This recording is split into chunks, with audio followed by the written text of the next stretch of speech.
수기 민주주의, 영어로 Deliberative Democracy. 네. Deliberative. 네. 네. 그렇고요. 심의 민주주의라고도 불립니다. 다 아시겠지만 수기 민주주의는 직접 민주주의와 간접 민주주의가 혼합된 형태이고요. 우리가 보통 투표, 여론조사와는 달리 심층적으로 어떠한 부분을 심도 있게 토론하고 그래서 결론을 내는 건데요. 그 결론을 내에 있어서 합의가 되지 않으면 표결하는 걸로 이렇게 되어 있습니다. 수기 민주주의라는 용어는 조셉 M. 베세트라는 학자가 처음으로 사용했는데요. 1980년에 저술한 수기 민주주의, 공화정부에서 다수 원리라는 책에서 처음으로 등장한 용어입니다. 이 부분에 대한 수기 민주주의에 대한 권위자라고 그럴까요? 학문적 업적을 남긴 분은 제임스 피쉬킨이라는 분인데요. 15년 이상 수기 민주주의 실천적 이행을 이분이 설계했고 연구해 왔던 분입니다. 이분이 얘기하는 5가지 갖춰야 될 조건이 있습니다. 그 5가지 조건을 이번에 신고리 5, 6기 수기 민주주의 과정 속에서 잘 지켰느냐 하는 부분에 대해서 여러 가지 평가가 있습니다. 제임스 푸시킨 미국 스탠퍼드 교수가 제시한 5가지 조건은요. 정보의 충실성, 주장의 균형성, 참여자의 다양성, 토론의 평등성, 주장의 설득력 등을 가지고 이 수기 민주주의 이 과정이 잘 됐느냐 못 됐느냐 이렇게 평가를 합니다. 잘 아시겠지만 신고리 5, 6호기 공론화 추진위원회에서 채택한 방식이 수기 민주주의인데요. 네. 19% 차이로 신고리 5, 6기는 건설을 중단하는 걸로 이렇게 결론을 내렸습니다. 19% 포인트. 포인트 차로 그렇게 됐습니다. 근데 우리가 이 부분에 대해서 한 가지 바라봐야 될 관점은 문재인 대통령은 신고리 5, 6기기 건설 중단을 공약했습니다. 그렇죠. 일각에서는 공약을 파기했다. 네. 이렇게 얘기하기도 합니다. 다른 대선 주자도 유사한 공약이 있었죠. 그렇습니다.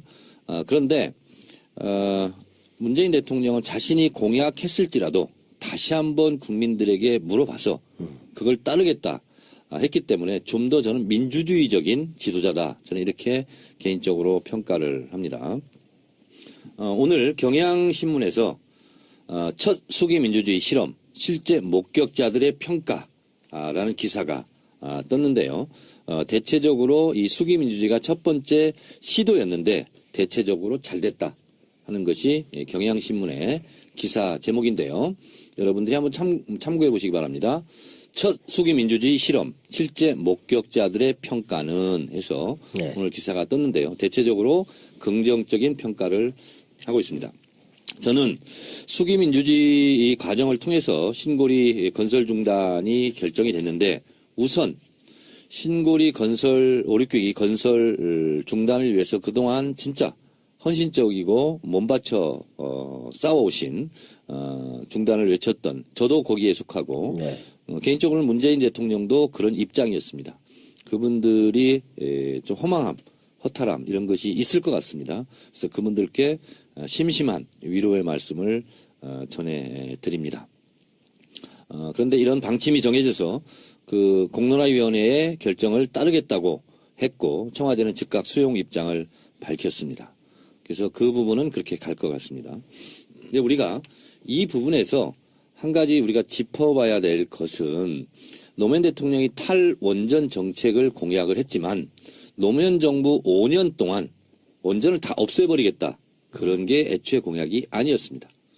그러니까 노후가 된 수명이 된 것은 자동적으로 폐기하는 방식으로 해서 노무현 대통령 공약을 한 걸 보면요. 2079년까지 원전제로를 만들겠다고 했습니다. 그러니까 임기 5년 동안의 공약이 아니라 향후 60년 동안 탈원전 정책을 하고 그 첫 발작을 문재인 정부 5년 동안 가져가겠다. 이렇게 했던 거거든요. 그래서 문재인 정부가 5년 동안 원전을 다 폐쇄하겠다. 이렇게 또 악선동을 하는 것은 잘못돼 있다. 좀 전에 그 노무현 정부라고 말씀하신 게 다 문재인 정부죠? 네, 문재인 정부입니다. 네네. 예. 노무현 문재인 정부가 뭐 거의 갔기 때문에 그렇게 저도 자꾸 지금 실언을 하고 있는 것 같습니다. 반정부 인사십니까? 아닙니다. 항상 헷갈리더라고. 얘기하다 보면. 그래요? 아니, 이게 네. 첫 단추가 중요한 것 같아요. 제가 노무현 대통령 때 정치를 시작했잖아요. 예, 하고. 예. 네. 그래서 자꾸 노무현 대통령이 입에 뱄어요. 이해해 주시고요. 네. 그래서 문재인 정부의 탈원전 정책을 요점만 잠깐 말씀드리면 깨끗하고 안전한 대한민국을 목표로 탈원전의 시동을 문재인 정부에서 걸고 있는데요. 2030년까지는 재생에너지 비율이 20%로 확대되어 줄어드는 원자력 발전량은 재생에너지 개발을 통해 채워질 그런 방안을 갖고 있었습니다.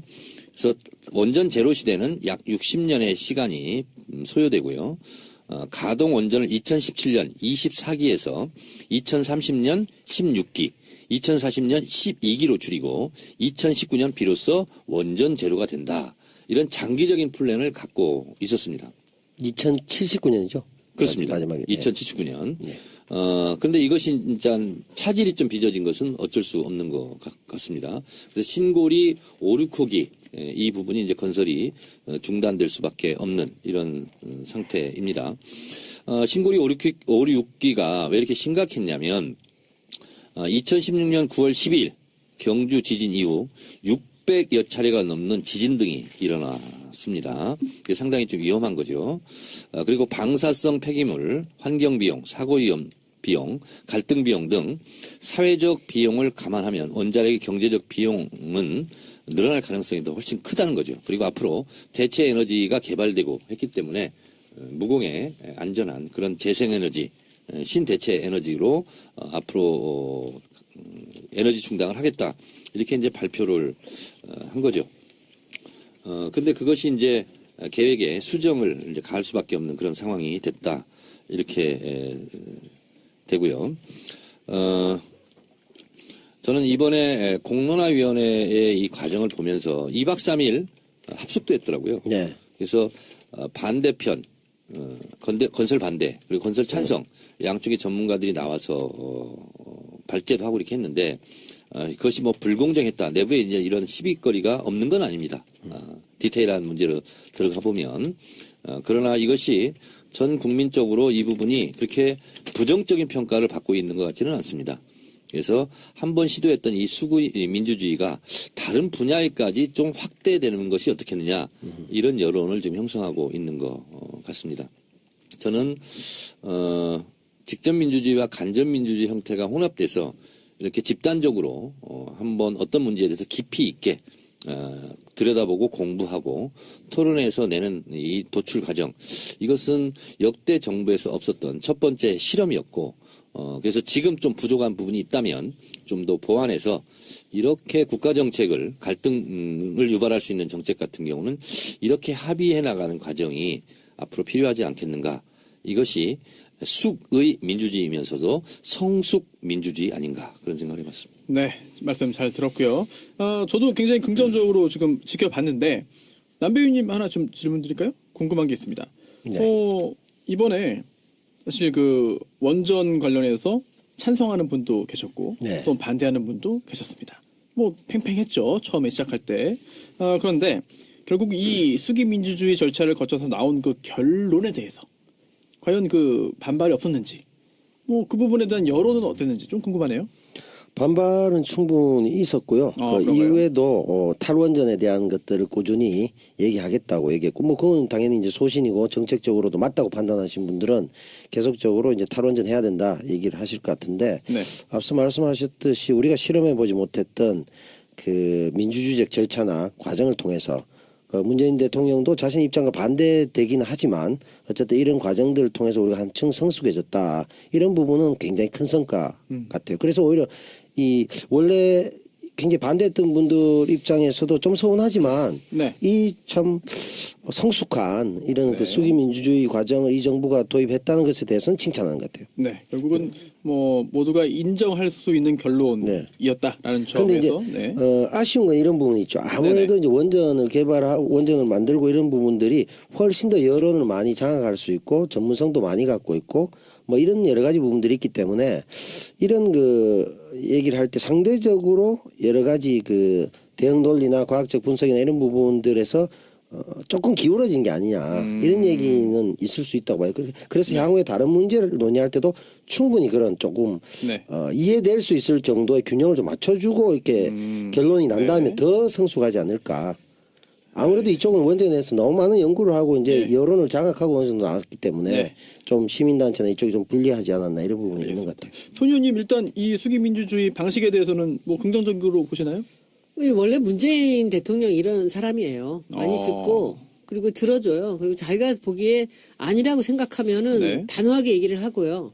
그렇다고 생각하면 자기 생각을 바꾸거든요. 그분이. 박원순 시장도 서울시 행정에 좀 상시 적용하겠다라는 말도 했네요. 그 아무나 할 수 있는 게 아닙니다. 아 누가 이거를 또 추진하고 누가 이끌어 나가냐에 따라서 이게 저는 다를 수 있다. 사실 이번에 이 탈원전으로 이 일을 시작할 때 저는 내가 문재인 대통령이 원래부터 아주 오래 전부터 이 사람은 원전은 아니다.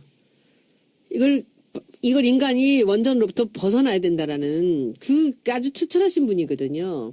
근데 만약에 제가 이쪽에 관련됐다면은 어떤 수를 써서라도 저는 메르켈 같이 그냥 전면 지금부터 아무것도 안 만들고 하나씩 없애가 나가는 걸 했을 거예요. 그리고 그랬을 텐데 문재인 대통령도 그런 생각을 갖고 있는 분인데 근데 지금 이제 반대하는 사람이 너무 많잖아요. 근데 반대하는 사람 중에는 뭐 전기가 모자란다 뭐 이런 얘기들도 있지만 사실은 이 원전이라는 게 그 산업에 굉장히 여러 이 이익단체들이 있다는 거죠. 관련되는 하여튼 그쪽에 뭐 전도 아는 분들이 많은데 뭐 비리도 많고요. 네. 근데 이제 이것이 없어졌을 때는 뭐 많은 사람들이 손을 놓게 되는 부분들이 있으니까 더 이제 자유한국당 같은 데서는 그쪽 사람들이 또 그쪽으로 많이 붙어 있고 그런데 저는 이 상황에서 문 대통령이 여기서 딱 접었을 때 저는 이거 너무 잘하는구나 하고 생각했던 게 다음번엔 더 강하게 못하게 할 거거든요.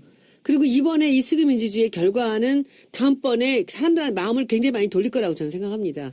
이게 굉장히 재미난 게 신영복 선생님 있잖아요. 네. 돌아가신 우리 이제 2주기가 가까우네요. 신영복 선생님이 감옥에서 나와서 결혼을 해요. 나이 40이 넘어서 아들을 하나 낳아. 근데 그 아들이 뭐 굉장히 공부도 잘하고 책도 많이 보내었는데 얘가 이제 뒤늦게 지금 나이 어리죠 아주. 얘가 사회계열 서울대를 들어갔어요. 네. 수시로 들어갔는데 1년도 안 다니고 학교를 그만두고 다시 시험을 봐서 원자력공학과를 간 거예요. 그래서 왜 거길 갔냐 했더니 자기가 사회계열 다니다가 자기 뜻이 다른 원전에다 둔 거예요. 그래서 얘가 가면서 뭐라 그랬냐면 원전을 해체하는 사람이 있어야 된다. 이 기술자가 있어야 된다. 그쪽으로 갔어요. 지금 이제 박사과정이 있어요. 근데 진짜 신영복 아들답죠. 대단하네요. 네, 그러니까 사회계열을 들어갔다가 이 원전 사고가 나고 막 이러는 걸 보면서 내가 원자력공학과 가서 이걸 해체하는 기술자가 되겠다라고 갔어요. 무서운 놈이지 가만 보면. 근데 큰 돈도 벌고 가네요. 그러니까 네. 그래서 저는 이 문재인 대통령이라는 사람이 이 할 만한 일이에요. 그리고 이 숙이라는 거에 숙자가 읽는다는 거잖아. 먹을 때가 돼서 떨어지는 거거든요. 네. 그렇죠. 그러니까 그리고 의자가 이 의료를 의자 앞에다가 말씀 언변이 붙으면 국회의원들 의잖아요. 토론하는 사람들이거든.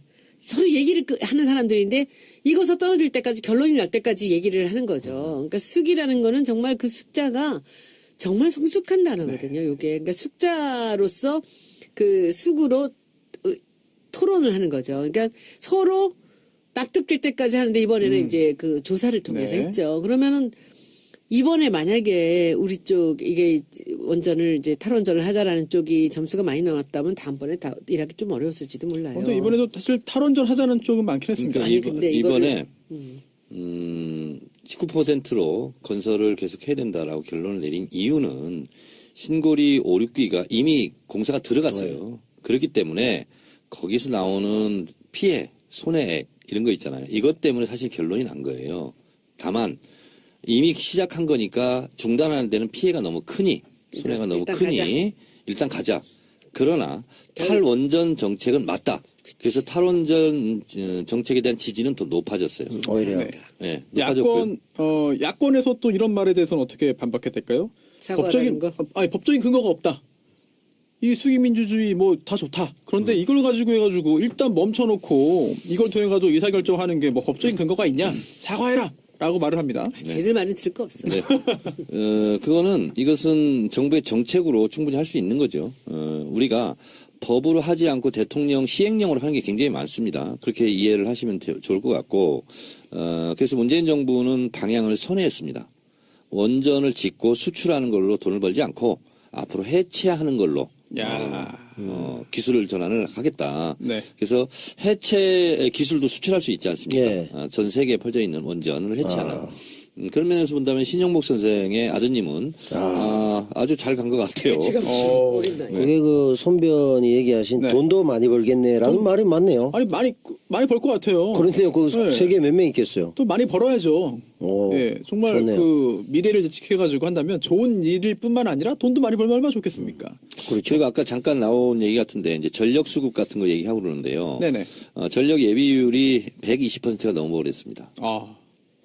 전력 예비율이라는 것은 어떤 거냐면 우리가 여름이나 겨울 최대 피크치. 네. 예를 들면 전력이 100이 필요하다. 네. 20이 남는 겁니다. 네. 20이 남아서 우리가 안정적이다 하는 건데 20은 그만큼 낭비입니다. 어떤 면에서 그렇죠. 보면. 그렇죠. 전력 설비를 다 갖추는데 수조 원이 걸리잖아요. 네. 그 20%는 놀고 있어요. 저 물도 그래요. 예를 들면 100명 직원이 필요한데 120명을 뽑아가지고 20명은 놀고 있어요. 그거는 경영 그랑 똑같은 거거든요. 네. 그래서 전력 수급률이 120%가 넘어야 안정적이다라는 기준이 없답니다.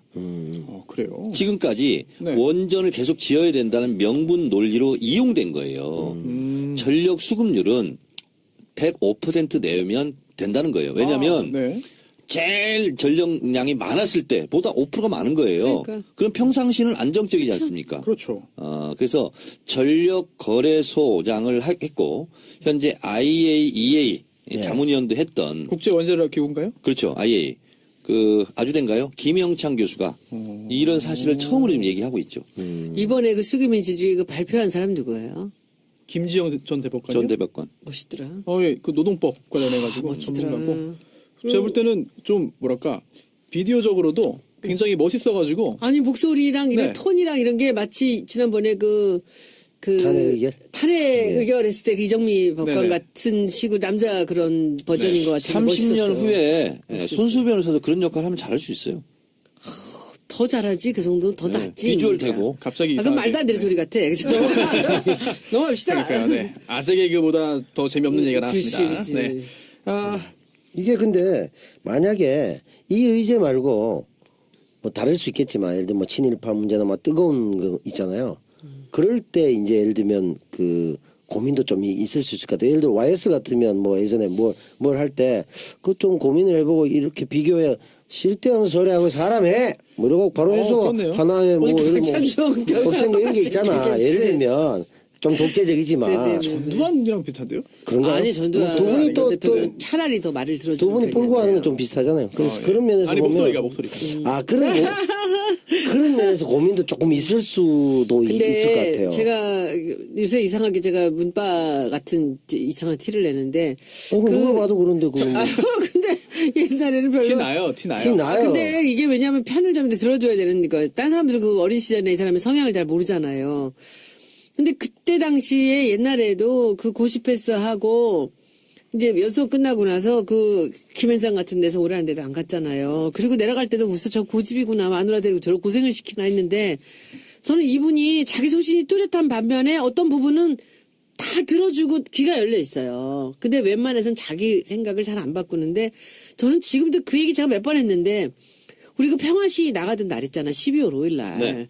그때 그거 백남기 노인 사건 나고 나서 네. 왜 국회의원들이 못 나갔냐 여기서 한바탕 진성준이랑 우리 싸우고 난리를 치고 나서 제가 이제 용기를 갖고 간 거예요.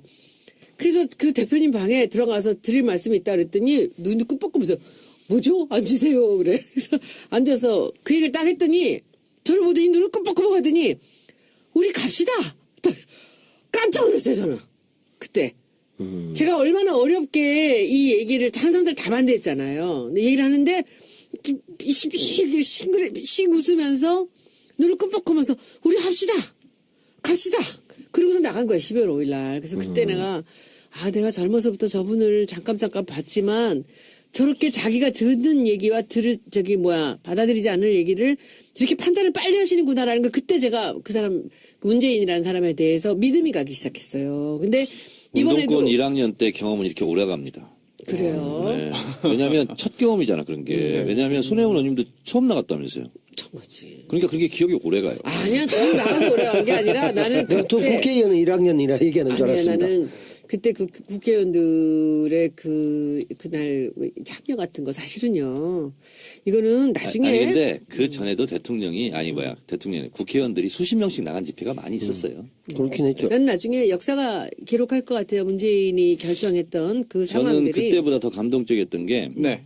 세월호 유민 아빠 살리겠다고 단식 결정했을 때 네. 아마 주변에 참모들 많이 말렸을 겁니다. 그때 정치적으로 이거 자충수 아니냐라는 평가도 그렇죠. 많았습니다. 그래서 저는 그때가 더 사실은 감동적이었어요. 그건 정말 정치적인 불이익을 감수하고 왜냐하면 대선 상관없다라고 한 후보를 거죠. 했고 유력한 대선 주자인데 단식 투쟁을 하는 거는요 굉장히 큰 결단이거든요. 그러니까 집회장에 나가는 것보다 더 큰 권해에 찬 결단이거든요. 저는 그때 인간 문재인의 모습을 봤죠. 네. 그래서 사실은 제가 그때 단식하러 며칠 전에 먼저 갔다가 쫓겨났었어요. 아 그래요? 두렵다고? 유민 아빠는 가만히 있는데 옆에서 또 뭐 쇼하러 오는 거 아니냐. 그래서 우리가 한 열 몇 명이 갔었어요. 동주 단식 하겠다고. 네. 근데 쫓겨났어. 아하. 그랬다가 다시 문재인 대표가 간 거예요. 네. 그냥 앉아서 한 거야. 그래서 옳다커니 잘 됐다. 그리고 나도 그냥 이틀인가 뒤에 얼른 가서 따라가서 앉은 거거든. 아. 그렇게 됐던 건데 한 번도 말씀드리지 않았던 비사를 제가 말씀드리겠습니다. 오, 네. 그런 거 좋습니다. 문재인 대통령이 9일인가 10일인가 하고 단식을 이제 그만두셨잖아요. 그렇죠. 옆에서 제가 단식을 계속 했잖아요. 근데 이제 본인이 굉장히 미안하기도 하고 짠하기도 했나 봐요. 그래서 김정숙 여사랑 두 분이 저한테 2번 오셨어요. 단식 그만하라고. 힘들다고.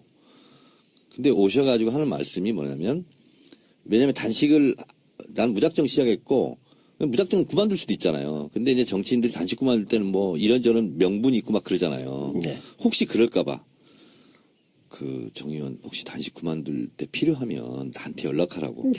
그러면 본인이 그만두라고 해서 권유해서 그만두는 것처럼 하고 기자회견을 하면 자기가 뒤에 서 있겠다고 병풍처럼. 배려심까지. 2번 그런 말씀을 2번 오셨었어요. 그래서 이 양반이 참 속정이 있네.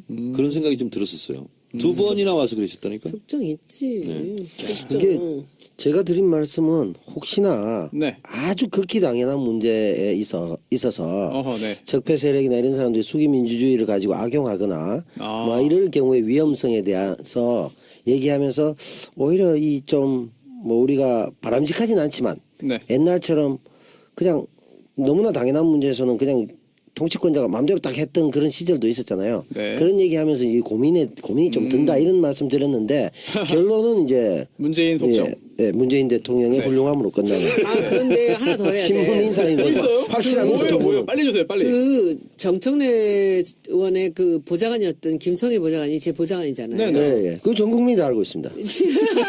방송도 가시잖아요. 김성애 보좌관이 보좌관 그러고 회전문 인사. 예. 자기는 문재인이라는 사람을 다시 본 게 그 단식 때였다는 거예요. 그 단식 때 막 열흘 가까워 오는데 다른 사람들은 다 이게 안 좋아지는 상황이고 사람들이 너무 많이 와서 뭐 물어보고 인사하고 하는데 자기는 옆에서 이제 정청래 의원이 단식하니까 할 수 없이 같이 버텼잖아. 밤에 같이 자보면 이렇게 강화문이라는 데가 이렇게 누우면요 밑에서 그 전철 지나가는 소리 때문에 예, 소리가 많이. 너무 전체가 전철 울린대요. 지나가고 차 들어가는데요. 오토바이 크게 경음내고 오는 거 있잖아요. 미쳐버려요. 그럼 바로 있잖아요. 내 머리 뒤 한 10cm 사이로 지나가는 거예요. 돌아버려요. 돌아버려요. 근데 그런 상황인데 사람들이 와서 계속 말을 시키는데 인상 한 번 안 찌르고 딱 정자한 자리를 흐트러지지 않게 그렇게 맞더라는 거예요, 사람을. 근데 이제 그때 이정현이나 요즘에 누구죠? 조원진. 이 사람은 지금 거의 뭐 링거 맞고 난리 온갖. 근데 그 양반들은 왜 며칠 하면 꼭 휠체어를 타지? 나는 24일 했는데 쌩쌩하게 뛰어다녔는데. 그러니까 이제 우리 쪽에서 하면 안 믿어요. 사탕을 먹거나 물 먹는다, 뭐 맛있는 거 다 먹는다 이런 얘기 하거든요. 오히려 근데 예전에도. 진짜 말씀드리고 싶은 것은 9끼 굶을 때가 제일 힘듭니다. 3일. 예, 그리고 한 일주일 정도 하면 또 위기가 와요. 근데 그 순간에 못 참고 사탕 하나 넘기면요 단식을 지속할 수가 없습니다. 못 참아요. 그건 본능이거든요. 먹어야 돼요. 그래서 그건 할 수가 없어요. 아예 정말 입에 아무것도 안 돼야 제가 되는군요. 이 경험이 있다는 게 목포교도소에서 이제 손해 민주화 투쟁 때문에 제가 24끼 8일 단식했거든요. 근데 그건 나 혼자 하는 거기 때문에 내가 언제든지 그만둘 수 있어요. 네. 근데 너무 배가 고프고 힘들어. 근데 방 안에 눈가사탕이 하나 있더라고. 그래서 그걸 하나 먹었어. 그 다음에는 못 견디, 못 참아요. 그래서 그냥 단식 풀고 밥 먹었거든요. 담배하고 똑같구나.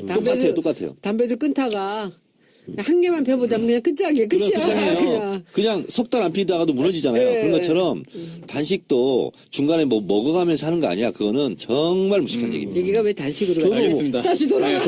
알겠습니다. 어디로 들어갈까요? 지금 어디로 들어갈까요? 지금 다이어트 네. 방송이 됐어요. 아, 갑자기. 다이어트 이거. 예, 아니고요. 아이고 또 이게 그 정선원의 키워드 분석 뭐 간단히 하고 오늘 손혜원의 국감 키워드 길게 하려고 했는데 길게 못 하겠네요 오늘. 그래? 네, 시간이 반이 지나갔습니다. 네, 일단 광고 듣고요. 그다음에 손혜원의 국감 키워드 KBO 그렇죠? 또 게임 산업. 네, 관련해서 이야기 듣고 그 외 강원랜드. 게임 산업은 또 제가 할 얘기가 있죠. 알겠습니다. 네, 기대해 주시고요. 광고 듣고 오겠습니다. 이거 먹고 제가 한번 볼일 봐가지고 네. 바나나 나오는 바람에 원숭이들이 들고 그래가지고 네. 어우 몇십 마리가 달라붙어가지고 시끄럽했던 기억이 있습니다. 아침마다 원숭이를 불러 모으는 미궁 대장사랑이었습니다. 장실 굿모닝 화장실 바나 굿모닝 바나나 미궁 대장사랑 혈중 콜레스테롤 개선과 배변 활동 원활에 도움을 줄 수 있는 건강기능식품 광고입니다. 미궁 대장사랑. 뭘 먹어도 모닝 바나나를 출산하는 미궁 대장사랑입니다. 깜짝 후기를 보내주셔서 소개를 해드리겠답니다. 얼마 전 인생 순화할까요? 인생 변을 만났다고 생각했는데 계속 기록 경신 중입니다. 저만 인생 변을 만난다는 게 너무 안타까워서 주변에 화장실 문제가 있을 것으로 추정 또는 확인된 분들께 몇 개 나눠줘서 지인들 모두 빅변에 성공했습니다. 우리 모두 질변하고 싶을 때 대장 사랑을 먹고 있습니다. 남녀노소 모두에게 좋은 급이 다른 미궁 대장 사랑. 지금 검색창에 미궁 대장 사랑을 검색하십시오. 오늘 이제 이 한국공연예술교육자협회 카파의 이제 세 번째 광고입니다. 이분들은 5번 광고를 한꺼번에 해주셨어요. 너무 감사하게도. 그래서 이제 여기는 지난번에 우리 정청래 의원님 말이야 마포역이라고 그렇게 큰 소리를 쳐놨어. 애호개요. 애호개요. 제가 생각해보니까 거기를 제가 자주 갔어요. 일 때문에. 그러시구나. 예. 애호개역이고 이제 악기를 배우는데 한 달에 17만 원이고 일주일에 한 번 1시간씩을 합니다. 연습은 마음대로 할 수 있고요. 그래서 여기 얘기해 주시는데 이제 여러분들이 많은 문의를 한다 그래요. 근데 이 장소를 대여를 해주는 거 연습이나 뭐 네. 녹음이나 이런 거 해주는 거는 이제 DC를 좀 하는데 레슨비는 지시하기는 좀 어렵다고 네. 그렇게 얘기를 하세요. 그래서 이번에 아마 이제 연말에 단체로다 무슨 이제 발표를 한다든지 할 때 그 음악을 선정해주고 춤을 가르쳐주고 하는 것도 3번 정도 하면은 어떤 사람도 다 노래 한 곡을 맞춰서 댄스를 출 수 있는 야. 그게 가능하다는 거예요. 그래서 그렇게 해주고 그리고 이제 그 연말에 기업체 행사 같은데 밴드도 가능하고요. 단체 댄스 이런 것들 이제 하는 것 아주 효율적으로 할 수 있다라는 거. 그리고 이제 악기는 제일 관심 들을 사람들이 많이 갖는 게 드럼이라 그러네요. 뜻밖이에요. 저는 기타를 할 건데. 그래서 우리 손 변호사님 네. 저하고 우리 아무리 발이 아무리 아파도 네. 그냥 조금씩만 해서 방송 댄스 한 팀 안 만드실래요? 이 족저근막염이 굉장히 무서운 질병입니다. 파페라 가수 이명주 씨가 이것 때문에 신검 그렇죠. 4급 나와서 공익으로 갑니다. 그래도 일주일에 한 번 정도 이렇게 너무 네. 뛰지 않으면 되지 않을까요? 상반신만 좀 움직여요. 그래요? 안 뛰는 방송 댄스? 손담비인가요? 손담비? 네. 그래서 한번 해보자. 그래서 여러분들 연락 주시기 바랍니다. 전화번호는 02715-6115 6115번입니다. 홈페이지는 카파2016.co.kr이고요. 그리고 이 마포경찰서 바로 옆에 아현동 424의 14번지입니다. 그래서 춤과 노래 그리고 악기에 관심이 있으신 분들은 여기서 아마도 오랜 수건을 풀 수가 있는 이제 그런 곳이 될 것입니다. 카파 여러분들 문의 주십시오. 02-715-6115입니다. 네, 많은 관심 부탁드리겠습니다. 그리고 광고주 여러분께도 감사드리고요. 소내연의 국감 키워드 교문이 국정감사 네, 네. 어떻게 할까요? KBO부터 할까요? KBO 하죠. 네, 말씀하시죠. 자유롭게 하시죠. 제가 어제 이제 대전에 국감을 갔는데 네. 예, 양혜영이 아프리카 간다 그러면서 그 KBO 사무총장이 도망다니면서 이제 안 나왔는데 아마도 이제 확감에 나오면은 더 추궁을 당할지도 모른다 생각을 했는지 이 어제 벼랑간 나온다고 연락이 온 거예요. 전날 확감을 풀어서 얘기해 주세요. 확감? 확대 감사, 확인 감사, 확인 국정감사. 확인이군요. 감사. 네. 그게 뭐예요? 확인 국정감사. 마지막 날. 그동안 했던 국정감사를 마무리를 하면서 확인을 하는 거예요. 이렇게 했냐, 이렇게 고칠 거냐 이런 것들 다시 한번 하는 거죠. 근데 그랬는지 일요일 날 또 준비하고 있는데 글쎄 연락이 온 거예요. 내일 나온다고. 네. 그래갖고 이제 벼랑간 이제 양해한 걸 뭐 그동안 하고 있었으니까 이제 했는데 저는 이제 이 사람 뭐 와서 다 모른다고 할 거 아니에요. 아니라 그러고. 그렇잖아요. 증거가 있어도 뭐 거기서 7분 동안 그 증거를 뭘 어떻게 꺼내겠습니까? 그래서 이제 고민을 하면서 이걸 단정적으로 이제 몰고 나갈 생각 이렇게 해서 진짜 아주 신경 쓰면서 작업을 준비를 했습니다. 했는데 어제 이제 우리가 대전에 가 있었어요. 네. 대전에 가서 대전에 왜 갔습니까? 어제 대전교육청 충남대학에서 왔어요. 네. 대전교육청이랑 이제 충남대랑 그래서 국립대학들을 그 지역에 있는 데를 이제 충남대, 충북대 다 모아서 어제 했거든요. 그래서 아침에 이제 감사를 끝내고 점심을 먹고 들어가기 직전에 15분 전인데 구본능 총재가 온다는 거예요. 갑자기요? 예. 오. 그래서 오늘 깜짝 놀란 게 왜 이렇게 벼랑간 오는지도 너무 이상하고 그리고 둘 다 안 오고 분명히 양혜영만 나가게 해주면 본인은 안 부를 거냐라는 이런 컨택이 있었거든요. 그래요? 근데 양혜영이 오는데 오는 거예요. 그 지금 생각해보면 그것도 너무 이상한 거야. 네. 호위무사로 온 거예요. 양혜영의 호위무사를 하러 온 거야. 아, 총재가 사무총장의 호위무사를 네. 반대로. 그 오셔서 한 걸 보면요. 뭐라 그러냐면 이 사람밖에 우리나라 야구를 구할 사람이 없대요. 없다 그랬습니다. 예. 네. 그리고 이 사람만한 사람 있으면 데려와 보래요. 근데 그건 재벌 회장이잖아요, 그분은. 네. 네. 도대체 이 사람한테 왜 이렇게까지 하는지 제가 어제 했던 거 보셨어요? 봤습니다. 약점 잡히셨다라는 소문도 있습니다. 왜 이러십니까? 네, 영상 봤습니다. 네, 근데 정말 너무 기가 막히고 그랬더니 이제 이분이 많이 이렇게 좀 업셋이 된 거예요. 흥분을 해가지고는. 그래서 그럼 책임지셔야 될 거 아닙니까? 했더니 자기 네. 책임지겠다고. 그러면 사퇴를 하실 거냐고 그때 하겠대요. 의외로 속 시원하게. 울고 싶은데 뺨 때려줘서 고맙대요. 네. 사퇴하겠대요. 당장 하시라고. 네. 그리고 양양 데리고 같이 하시라고. 그때 같이 하겠대요. 그래요? 당장 하겠대요. 이렇게 대답 쭉 했거든요. 3번을 제가 얘기했어요. 어차피 올해 그만둘 친구입니다. 그만두는 게 아니고 중간에 잘라야 됩니다. 지금 잘라야 다시 야구계에 접해서 이 사람이 물러나는 겁니다. 제가 괜히 이렇게 헛소리 하는 거라고 생각하십니까? 저는 전혀 그렇게 생각 안 합니다. 그러니까 문제가 있는 겁니다. 국내 경화가 일어나는 문제는 겁니다. 저한테였습니다. 그러니까 저한테는 없습니다. 총리님과 사무총장 함께 어차피 물러나시면 어떻겠습니까? 이 문제 책임지고. 깨끗이 그만두겠습니다. 그럼 같이 물러나십시오. 그렇지 않아도 울고 싶어 이제 빵 때리시 감사합니다. 그러니까 혼자 말고요. 같이 네. 물러나 주십시오. 네, 드리겠습니다. 같이 물러나시겠습니까? 그렇게 하기로 했는데 네. 이제 그 안에 또 이제 우리 내부 고발자 많이 있지 않겠습니까? 예, 예. 둘이 하나하나 따로따로 들어와가지고 아무 얘기도 안 하고 각방에 들어가 있었대요. 복귀해서요, 사무실에? 복귀해서 그러더니 어머 세상에 한 2시간쯤 지났는데 확김에. 아니 들어보세요. 이게 제가 이제 하고 나서 기사가 엄청 많이 나왔어요. 기사가 네. 구본능 그 양현과 함께 동반 사퇴하기로. 근데 2시간 지나서 그 모든 기사를 한 문구를 고친 거야. 연말에 사퇴하기로. 연말은 임기 말이에요. 아니, 임기가 끝나는 거 아닙니까? 근데 그냥 사퇴하는 게 아니라 이게 나중에 알고 보니까 양혜영이 총재를 꼬셨다는 건 네. 홧김에 말한 거지 사퇴 안 하겠다. 앞에 확김을 넣고. 네, 그리고는 연말에 하겠다. 아니, 국정감사장에서 뭐예요? 기사에는 연말에 한다. 그러니까 일반인들은 모르잖아요. 모르죠. 마지막에 연말이 임기 말인지를 모르잖아요. 네. 그러니까 사퇴하는 것이 마치 연말인 것 같이 이런 꼼수를 쓰면서 교활하게 바꿔놓은 거예요. 아니, 그리고 당장이라고 했잖아요. 당장이라 그랬지. 그래서 제가 이제 그것들을 지금 이제 작업을 다시 하고 우리한테는 확감 있지 않습니까? 그래서 여기서 해서 정 의원님 이거를 고발을 좀 할 수 있어요? 위증도? 그러면 제가 물었는데 이렇게 물었어요. 제가 이제 또 그것도 제보를 받았거든. 그 김기춘이 이번에 2월 달에 저기 증인으로 나갔잖아요. 검찰에. 특검에 나갈 때 양혜영이 막 어둥지둥하면서 전화를 걸더래요. 윤이라는 사람한테.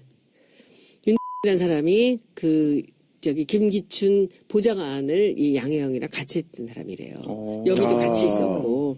근데 전화를 하더니 그 김기춘이 가는데 네가 보디가드로 좀 같이 가라. 이렇게 전화를 했다는 거예요. 그래서 그 윤이 보디가드로 같이 모시고 나갔다는구만. 옛날 주군을. 그 얘기를 제가 들었는데 제가 양혜영한테 물었죠. 그 김기춘하고는 최근에 만난 게 언제냐. 그때 나한테 딱 걸려들은 거야. 그 자기 보좌관을 은퇴하고 나서 한 번도 본 적이 없다는 거예요. 보좌관. 그게 벌써 언제인지 몰라. 근데 그게 10년도 더 전 얘기예요. 거짓말도 그런 거짓말이 있어. 그래서 2027년 2월에 저기 보디가드 소개하면서 하지 않았느냐. 네. 아니래. 딱 잡았대요. 근데 그게 제가 녹취를 해놨어요. 그럼 그 위증으로 제가 고발해도 되죠? 네, 그럼요. 마지막 날. 고발할 때요. 교문위원회 이름으로 고발하는 게 제일 무게감이 있고요. 그러면 이제 그건 곧바로 수사 들어갈 겁니다. 지난번 청문회 때처럼. 근데 이제 자유한국당이 이런 합의를 안 해주면 그냥 우리 당 교문위 소속 의원 일동 이렇게 해가지고 고발하십시오. 좀 뭔가 본인의 언행에 책임지는 그런 좀 상황이 좀 발생했으면 좋겠습니다. 그리고 확인 국감 때 이제 고발은 고발이더라도 문체부 장관 어떻게 할 건지. 어떻게 조치할 건지 예, 그것도 이제 물어보시고 그리고 이제 대한체육회장도 올 거 아닙니까? 대한체육회장한테도 이렇게 국감장에서 얘기하고 연말로 밀어버린 것은 이것도 위증이다. 대한체육회에서는 어떻게 조치할 건지 이것까지 같이 물어보세요. 게임 쪽으로 한번 넘어갈까요 이제? 네네. 네, 게임 산업 관련해서도 문제가 좀 있고 그래서 난리가 게임 났죠, 업계 지금. CEO들 좀 불렀잖아요. 안 안 나왔지 아무도. 안 나왔습니까? 그럼 진행이 어떻게 됐나요? 이게 이제 뭐냐면은 확률형 게임에 대한 문제예요. 제가 얘기하는 게. 그러니까 그렇습니다. 실력으로 하는 게 아니라 그냥 돈질을 하면서 그냥 끝까지 가서 결국은 뭐 초등학교 애가 자기 엄마 카드로 4천만 원을 그냥 하루 만에 쓴 경우들도 있고 이 그런데 게임을 잘 모르시는 분들은 이게 확률형 아이템이 뭔지 잘 모르시거든요. 남배우님 게임 좀 하시나요? 아니요, 게임은 거의 안 하는데 뭐 확률이 정해져 있다 승부에 네. 뭐 이런 거 아닌가요? 정 의원님 요 확률형 아이템 설명 가능할까요? 이건 뭐 거의 사기죠. 네. 그러니까 이제 게임을 계속 하면 할수록 결국은 하우스장이 다 돈 버는 것과 마찬가지인 거예요. 이제 그런 게임을 완전 사행성 중에서도 사행성 게임이죠. 저는 예전에 이걸 해봤습니다. 이런 거를 아이템을 하면은 돈을 주고 사요.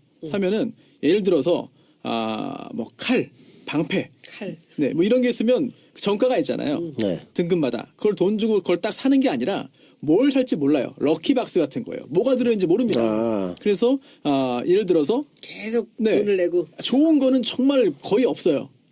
속고 사는 거죠. 좋은 게 나오리라 기대하고 사지만 확률상 거의 제로에 가까운. 그래서 0.1%라는 거 아니에요? 사람들이 많이 속고 돈만 쓰는 이런 걸 이제 확률형 아이템이라고 하는 거죠. 어떻게 저만 합니까 이거를?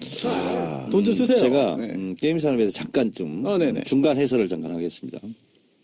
제가 초선 의원이 돼서 문광희를 4년 했는데요. 2004년도에 딱 들어가서 보니 이제 언론법을 제가 만드는 걸 맞춰놓고 보니까 우연한 기회에 딱 공부를 하다 보니까 2002년도 통계로 드라마, 음반, 영화를 팔아서 벌어들인 외화 수입, 이제 한류 수입이죠. 네. 이거의 4배를 온라인 게임이 벌어들이고 있더라고요. 저 게임이 훨씬 세죠. 너무 놀랐어요. 네.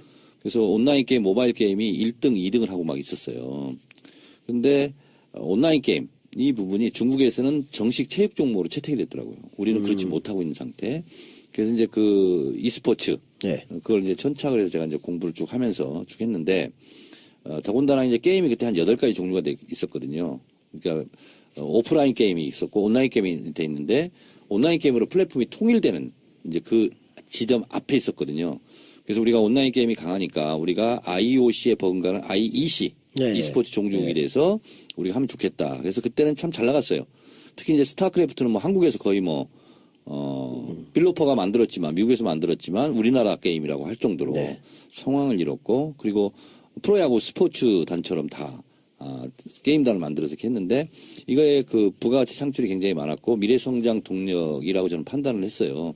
그래서 그때 마침 노무현 대통령이 e스포츠 이 부분에 네. 관심도 많았고 중정책하고 그래서 콘텐츠 진흥원이 생긴 이래 처음으로 대통령이 직접 방문한 첫 번째 사례가 노무현 대통령 때였거든요. 그래서 문화산업 5등 하자 우리 지금 10등 하고 있는데 뭘로 할래?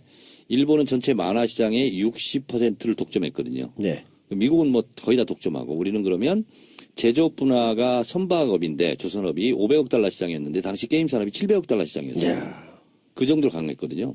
캐릭터 산업 500억 달러 뭐 시장 이렇게 됐는데 결국은 현대 자동차를 팔아서 돈을 버는 거나 주라기 공원 영화를 만들어서 파는 거랑 똑같은 거 아니냐. 김대중 대통령이 일찍이 설파하셨죠. 네. 그래서 뭐 노무현 정부 때는 이 e스포츠에 대해서 상당히 비전을 갖고 많이 활동을 했었는데 그 이후로 이명박 정부 들어서면서 망가진 분야가 또 이 e스포츠 분야.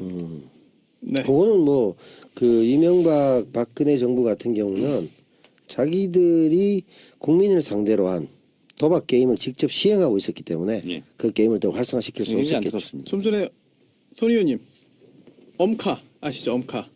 엄마 카드.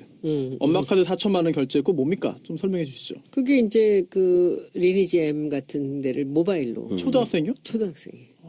결제가 가능하군요. 그렇게. 근데 이제 엄마 카드로 했으면 가능하겠죠. 10년 전만 하더라도 게임 한도가 없어요. e스포츠 이 게임, 모바일에. e스포츠 게임이 그걸 나오면 못하게 하는 거야, 그 네. 게임사가. 창의적이고 새로운 게임이 나오는데 지금은 뭐만 조금씩 변경해가지고 돈만 뜯어간다는 거예요. 그렇죠. 그래서 굉장히 이게 불만이 많더라고. 현질 유도. 현질료도. 이거 네. 잘하시네요. 네?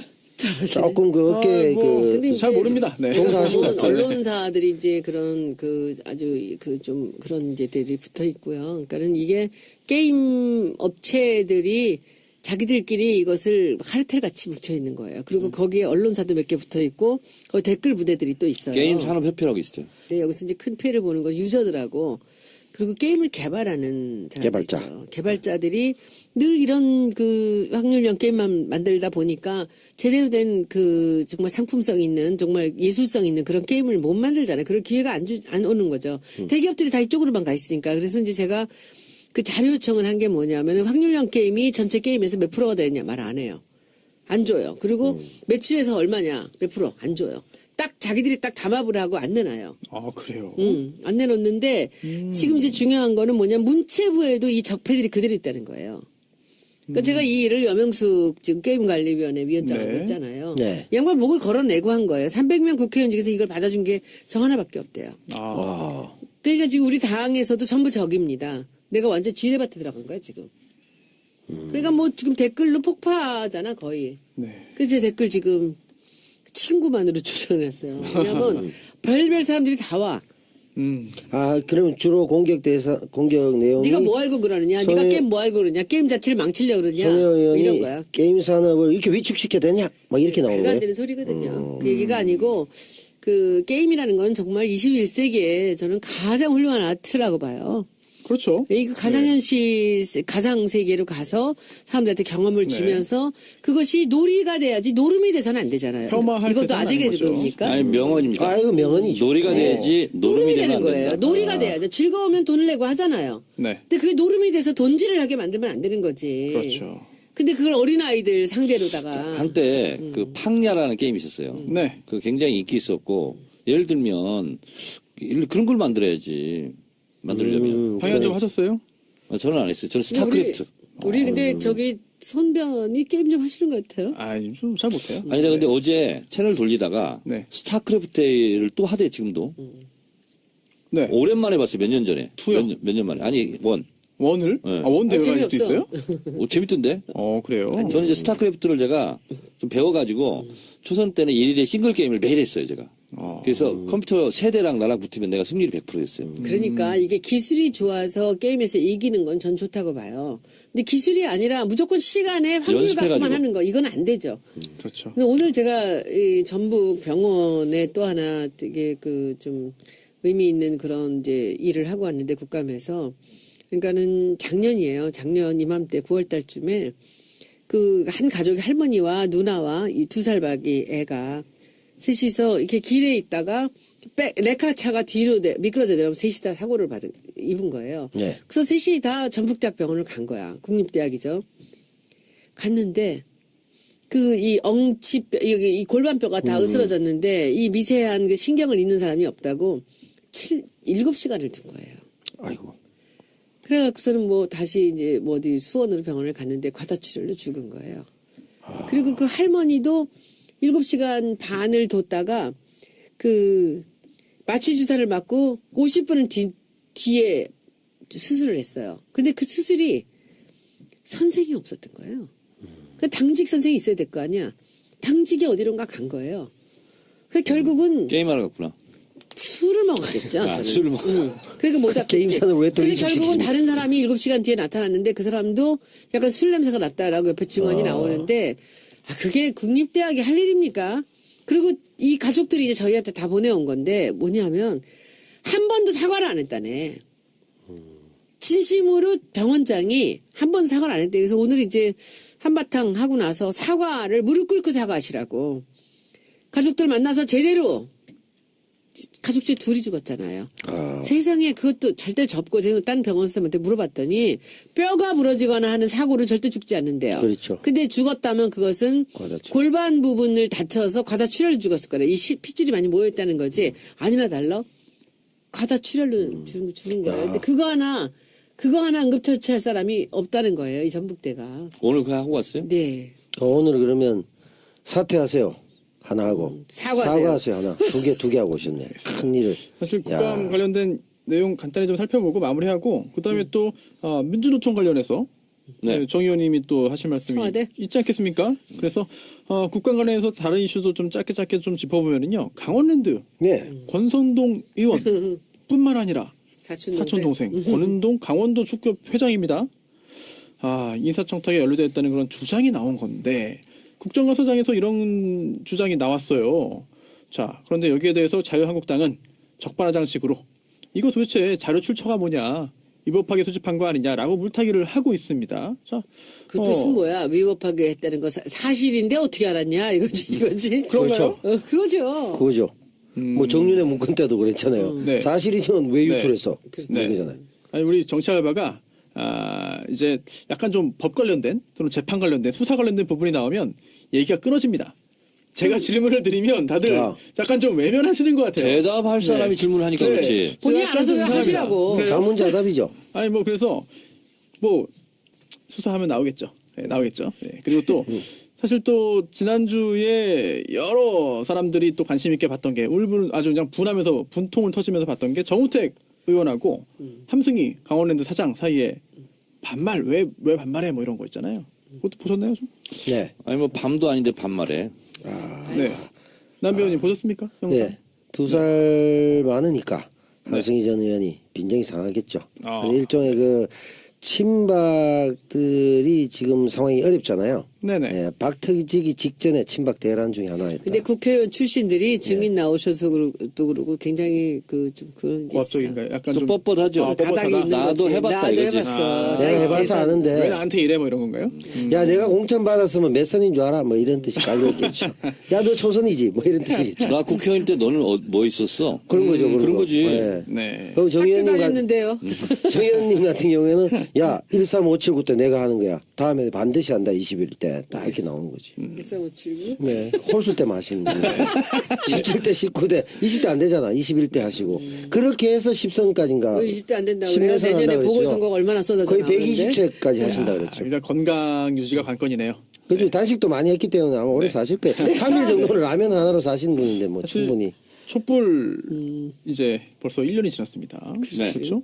그래서 여러 가지 그런 기념 집회도 있고요. 또 여기에 또 사실 문재인 대통령과의 뭐 1대1 대화를 요청하는 그런 분도 계시고 또 거기에 대해서 또 문재인 대통령을 또 좋아하는 분들이 또 반발하는 그런 여론도 있고 그것도 짚어보고 제일 싶은데 논란이 됐던 게 청와대 행진이죠. 그렇죠. 예. 네. 요거를 이제 살펴보기 전에 광고 듣고 오시겠습니다.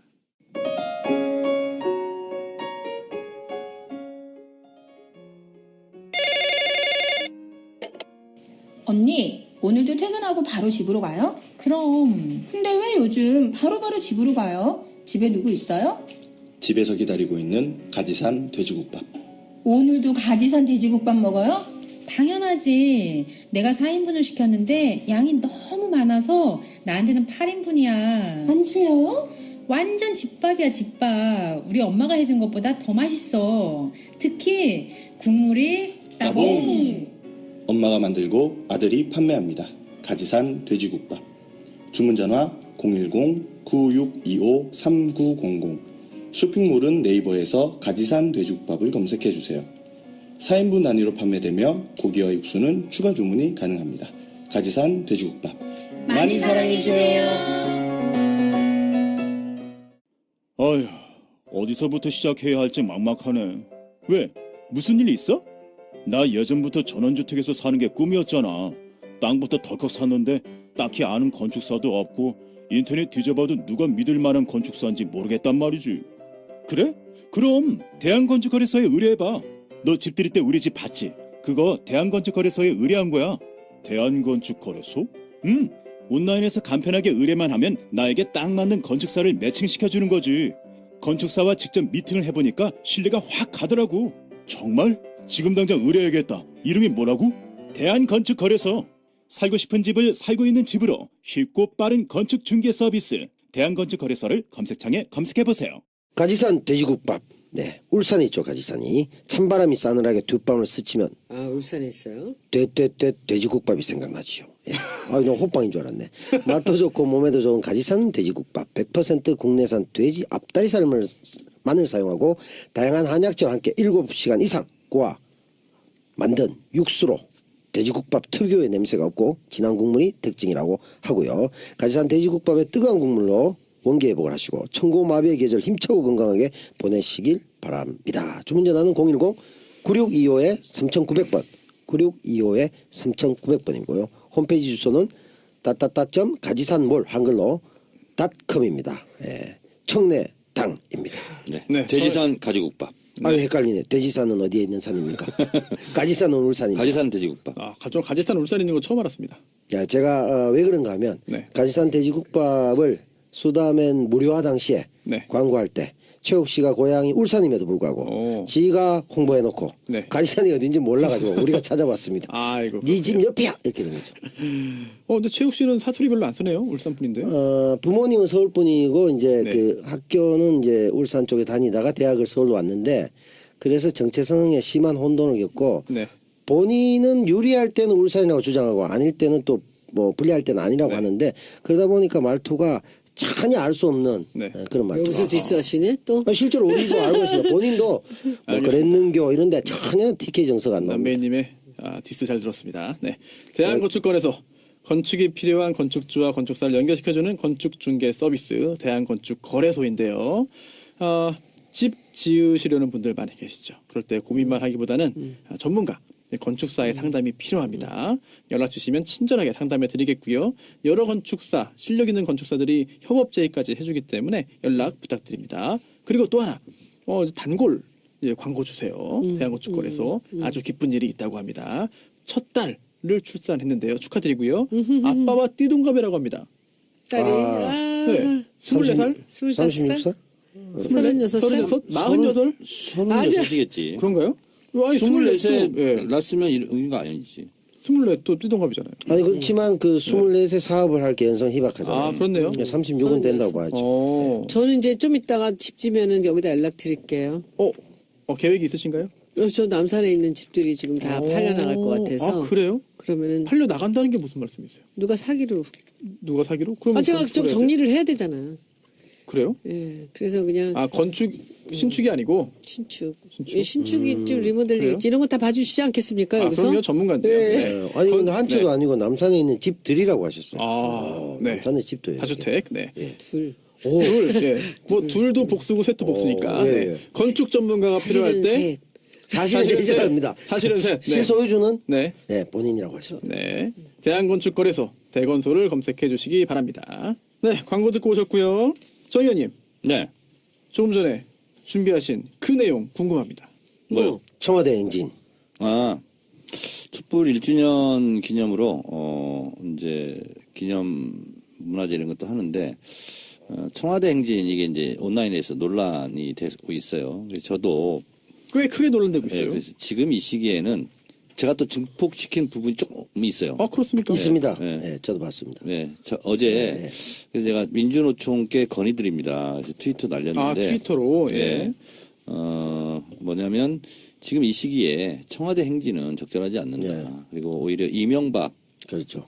구속 수사 뭐 이런 걸 때문에 이명박 집 앞으로 가는 게 차라리 낫지 않냐? 이게 사실은 그렇죠. 민심이다. 예. 그래서 좀 제고해줬으면 좋겠다. 근데 이제 오늘 보니까 여러 매체에서 네. 이제 논란이 되고 있어요.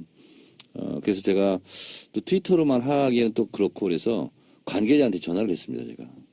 그래서 정말 이렇게 되면 일반 시민들이 참여하기는 좀 꺼려진다. 애매하죠. 애매하다. 그래서 좀 제고해줬으면 좋겠다. 예를 들면 뭐 자유한국당 당사로 간다든가, 네. 아니면 뭐 검찰로 간다든가, 뭐 예를 들면 이명박 뭐 삼성동 뭐 이런 데로 간다든가 이런 게 낫지 않겠냐. 그래서 좀 정중하게 제가 말씀을 드렸어요. 좀 제거했으면 좋겠다. 그리고 청와대 이 부분은 오해 소지도 있고 마침 청와대 만참 불참까지 겹쳐가지고 네, 그렇죠. 오해 소지가 너무 크다. 그래서 만약에 그렇게 하려면 우리 청와대에도 우리가 이제 정권 교체도 했고 청와대 앞까지 이제 자유롭게 행진도 할 수 있고 그러니까 우리가 잔치 분위기로 네. 우리가 확보한 거리를 우리가 가자. 그래서 다른 기회에 청와대로 가서 북도 치고 장구도 치고 깽가리 치고 갔으면 좋겠다. 그래서 이번에는 좀 안 그랬으면 좋겠다. 나는 좀 진짜 걱정된다. 네. 그렇게 얘기를 했습니다. 반응이 좀 있었나요? 그 글에 대한? 이렇게 통화를 해보니까 네. 진짜로 고민을 많이 했고 저하고 통화를 하신 분은 본인도 이렇게 건의를 했다. 네. 제안해놨다. 그래서 굉장히 좀 긍정적으로 검토하고 있는 것 같습니다. 그렇게 돼야 되겠죠. 제가 보기에도 네. 촛불 주년해서 결국 이제 이런 그 국정농단 세력을 몰아내고 촛불 정부가 들어섰기 때문에 자축의 의미로 우리가 이만큼 민주주의에 큰 성과를 얻었다라는 것은 좋으나 그것이 지금 시기에 자칫 오해가 될 수 있는 부분이 있기 때문에 그리고 또 예. 주최 측도 원래는 자축의 의미가 컸다. 근데 그래요? 조금 잘못 전달되면서 마치 부족한 거 아니냐 문재인 정부 더 해달라 이렇게 항의하러 가는 것처럼 비춰질 수가 있어서 굉장히 좀 고민을 했다라고 저도 알고 있거든요. 비상행동인가요? 퇴진 행동하고 뭐 좀 좀 오해 그렇죠. 소진이 있었던 게 저도 그렇게 보여요. 지금까지 된 게 뭐가 있냐. 그러니까 부족하다. 뭐 이런 국정교과서 폐지 뭐 몇 개밖에 더 있냐. 네. 뭐 이런 그런 부분도 있겠죠. 네. 있었어요. 그러니까 이제 그럴 수 있어요. 네. 저는 이제 그분들도 이해를 못하는 건 아닌데 기왕에 이렇게 논란이 불거졌으니 네. 아니 시민단체 뭐 시민들을 다 기반으로 하고 있는 단체고 민주노총도 마찬가지죠. 네. 시민 국민을 회원으로 다 두고 있는데 대다수 시민들이 원하면 저는 좀 이렇게 수정했으면 좋겠어요. 네, 해서 지금 진짜 말씀하신 대로 나중에 청와대 앞에 가서는 문화적인 행사를 해서 정말 그 즐거운 잔치 형태로 이런 형태로 가고 그러니까요. 지금은 아까 말씀하신 대로 MB 집 앞에 가서 대통령님 다수는 누구 겁니까? 이런 거 좀 질문하고 네. 뭐 그것이 알고 싶습니다. 막 이런 생각을 갖고 있습니다. 이런 걸 좀 해주면 MB도 좋아하시면서 내 건지 모르냐? 이렇게 나와주면 좋아할까요? 얼마나 좋아하겠어요. 지금- 다 오면 또 아침 이슬 부르면서 더 알지 않느냐 이거. 아하. MB 집 앞에 가서 1인 릴레이시 하고 있거든요. 하고 가서 있어요? 누구 겁니까? 청래당원들이야. 지금 하고 있습니까? 청래당원들이 가서 하고 있어요. 그럼 지금 공당은 뭐 하고 그 사당이 그렇게 열심히 하고 있는데 대단합니다. 야. 정말 정례당 대단하고요. 이쁘지 않아요? 21대 되겠네요. 화면에 안 보입니다. 근데 지금 화면을 왜 안 세월호 보여? 그리고 리본, 노란 리본. 아니, 그 소리 얘기- 듣는 분들이 지금 보이시겠어요? 안 보이시죠? 아니 네. 아니 정 의원님 요거 예. 원하면 이쁜 거 줄게. 네. 아주 예쁘죠. 뜬금없이 지금 정말 뜬금없습니다. 국정감사장이 아닙니다. 네. 우리를 교란시키시면 이쁘지 안 됩니다. 않아요? 매우 심하게 이쁜 걸로 추정됩니다. 그래서- 까만 거기에다 노란 한 세월호 가지 리본. 광고 말씀드릴 것은 네. 우리 이제 청래당원들도 좀 들으셨으면 좋겠는데 릴레이 시위를 계속했으면 좋겠고 네. 저도 한번 가려고.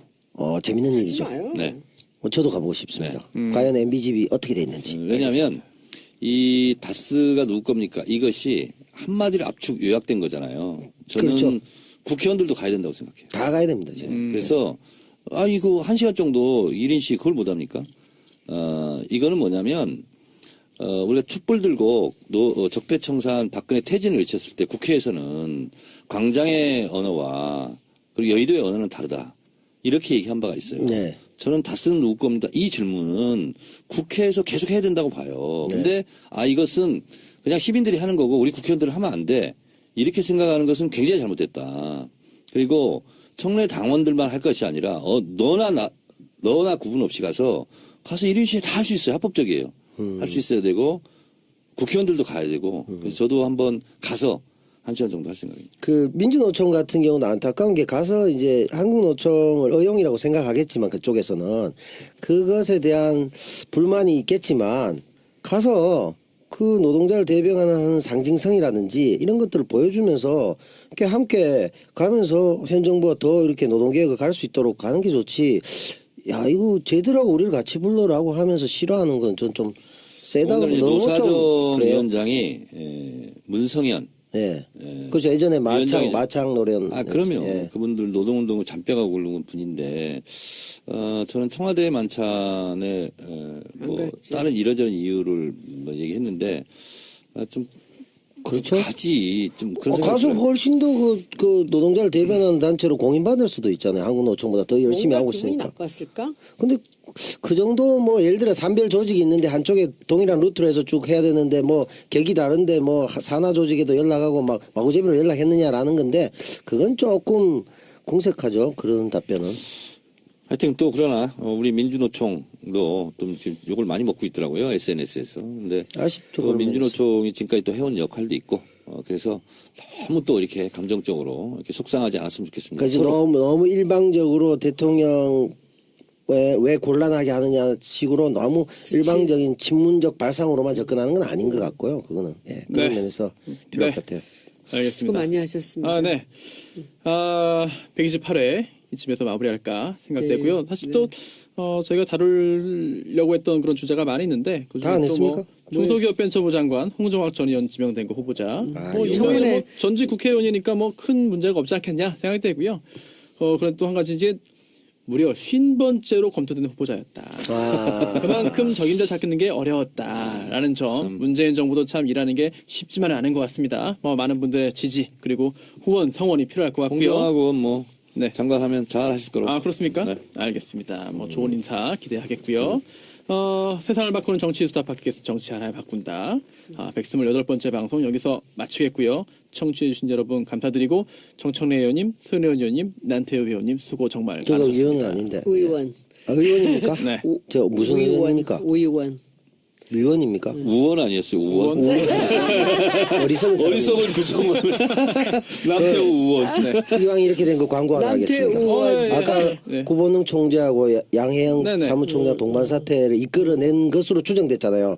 예. 거의 될 거라고 보는데 그게 저는 한국 야구에 던지는 두 가지 선물이었다고 봤어요. 손혜원 의원님께서. 긴 겁니까 짧은 겁니까? 짧은 겁니다. 한국 시리즈가 시작됐습니다. 새로운 제대로 된 한국 KBO를 위해서 선물했다고 봤고요. 두 번째는 제가 야구 감독으로 출연한 네. KBS ETV 10월 29일 일요일 밤 10시 40분 드라마 스페셜 슬로우 고대영 체제의 마지막을 알리는 그 드라마 봐주십사 하는 뜻에서 아마 야구계 이거 제목이 뭐라고요? 이번에 슬로우입니다. 슬로우. 예, 좀 느리게 간다. 이게 KBS 2. 예, 남배우 때문에 그거 10월 29일. 들어갈 것 같아요. 네, 10월 10시. 19일. 밤 10시 40분 요일은 일요일입니다. 일요일. 고대영 체제의 마지막을 알리는. 네, 참고로 말씀드리겠습니다. 네, 11월 4일, 5일 네, 김어준의 네. 블랙하우스 SBS. 저도 촬영했습니다. 코드 인사입니까? 첫방에? 두바이 팀. 그거. 두바이에서 있었던 일로. 코드 인사 같은데. 10월 5일 날 제 촬영부는 10월 5일 날 11월 5일이겠죠. 11월 5일 날. 떨듯이 떨었던 그 밤들. 네, 그렇습니다. 정 의원님, 남 배우님 활동 더 활발하게 해주시기 기대하겠고 그리고 손 의원님도 남은 국감 후반부 더욱더 열심히 너무 해주시기를 열심히. 기대하겠습니다. 다음 주에 마지막 이제 7분 응선 넘었거든요. 네, 128회에서 마무리하고요. 저희는 다음 주에 돌아오겠습니다. 감사합니다. 네, 고맙습니다. 수고하셨습니다. If I could change. 정말 성숙한 단어거든요. 이게 그러니까 숙자로서 그 숙으로 토론을 하는 거죠. 그러니까 서로 납득될 때까지 하는데 이번에는 이제 그 조사를 통해서 네. 했죠. 그러면은 이번에 만약에 우리 쪽 이게 원전을 이제 탈원전을 하자라는 쪽이 점수가 많이 나왔다면 다음번에 다 일하기 좀 어려웠을지도 몰라요. 근데 이번에도 사실 탈원전 하자는 쪽은 많긴 했습니다. 아니, 근데 이번에 19%로 건설을 계속 해야 된다라고 결론을 내린 이유는 신고리 5, 6기가 이미 공사가 들어갔어요. 그렇기 때문에 거기서 나오는 피해, 손해액 이런 거 있잖아요. 이것 때문에 사실 결론이 난 거예요. 다만 이미 시작한 거니까 중단하는 데는 피해가 너무 크니 손해가 너무 크니 일단 가자. 그러나 탈원전 정책은 맞다. 그래서 탈원전 정책에 대한 지지는 더 높아졌어요. 오히려. 네, 높아졌고요. 야권에서 또 이런 말에 대해서는 어떻게 반박해야 될까요? 사과라는 거? 법적인 근거가 없다. 이 수기민주주의 뭐 다 좋다. 그런데 이걸 가지고 해가지고 일단 멈춰놓고 이걸 통해 가지고 의사결정하는 게 뭐 법적인 근거가 있냐? 사과해라라고 말을 합니다. 걔들 말은 들을 거 없어. 네. 그거는 이것은 정부의 정책으로 충분히 할 수 있는 거죠. 우리가 법으로 하지 않고 대통령 시행령으로 하는 게 굉장히 많습니다. 그렇게 이해를 하시면 좋을 것 같고, 그래서 문재인 정부는 방향을 선회했습니다. 원전을 짓고 수출하는 걸로 돈을 벌지 않고 앞으로 해체하는 걸로 기술을 전환을 하겠다. 네. 그래서 해체 기술도 수출할 수 있지 않습니까? 예. 전 세계에 퍼져 있는 원전을 해체하는.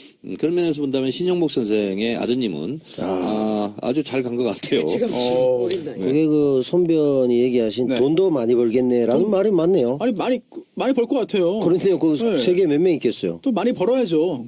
예, 정말 좋네요. 그 미래를 예측해가지고 한다면 좋은 일일 뿐만 아니라 돈도 많이 벌면 얼마나 좋겠습니까?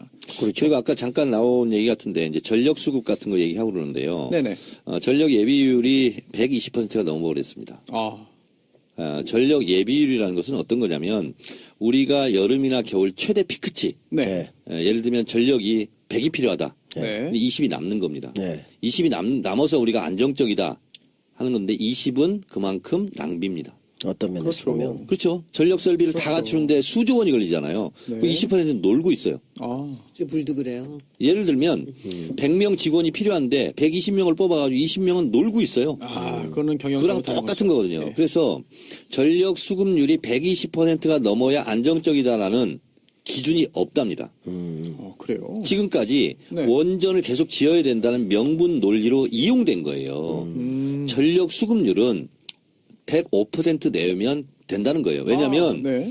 제일 전력량이 많았을 때보다 5%가 많은 거예요. 그러니까. 그럼 평상시는 안정적이지 않습니까? 그렇죠. 그래서 전력 거래소장을 했고 현재 IAEA 자문위원도 했던 국제 원자력 기구인가요? 그렇죠. IAEA. 아주 된가요? 김영창 교수가 이런 사실을 처음으로 지금 얘기하고 있죠. 이번에 그 수기민주주의 그 발표한 사람 누구예요? 김지영 전 대법관이요? 전 대법관. 멋있더라. 예, 그 노동법 관련해가지고 멋지더라. 전문가고. 제가 볼 때는 좀 뭐랄까 비디오적으로도 굉장히 멋있어가지고. 아니 목소리랑 이런 네. 톤이랑 이런 게 마치 지난번에 탄핵 의결했을 때 그 이정미 법관 네네. 같은 식으로 남자 그런 버전인 것 같은데 30년 멋있었어요. 후에 손수 변호사도 그런 역할 하면 잘할 수 있어요. 더 잘하지 그 정도는 더 낫지. 비주얼 그러니까. 되고. 갑자기 그건 말도 안 되는 소리 같아. 그죠? 넘어갑시다. 그러니까요. 네. 아재 개그보다 더 재미없는 얘기가 나왔습니다. 그렇지. 네. 이게 근데 만약에 이 의제 말고 뭐 다를 수 있겠지만 예를 들면 뭐 친일파 문제나 뭐 뜨거운 거 있잖아요.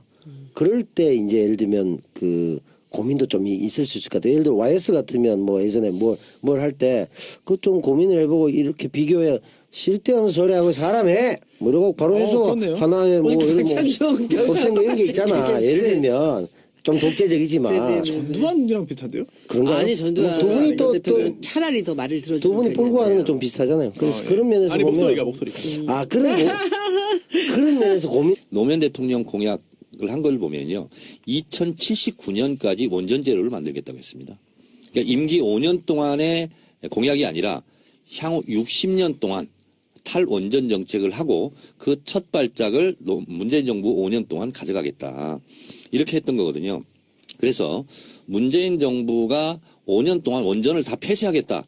이렇게 또 악선동을 하는 것은 잘못돼 있다.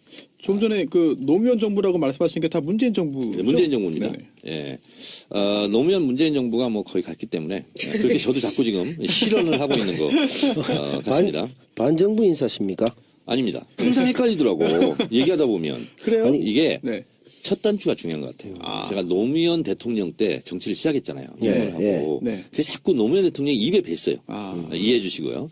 그래서 문재인 정부의 탈원전 정책을 요점만 잠깐 말씀드리면 깨끗하고 안전한 대한민국을 목표로 탈원전에 시동을 문재인 정부에서 걸고 있는데요.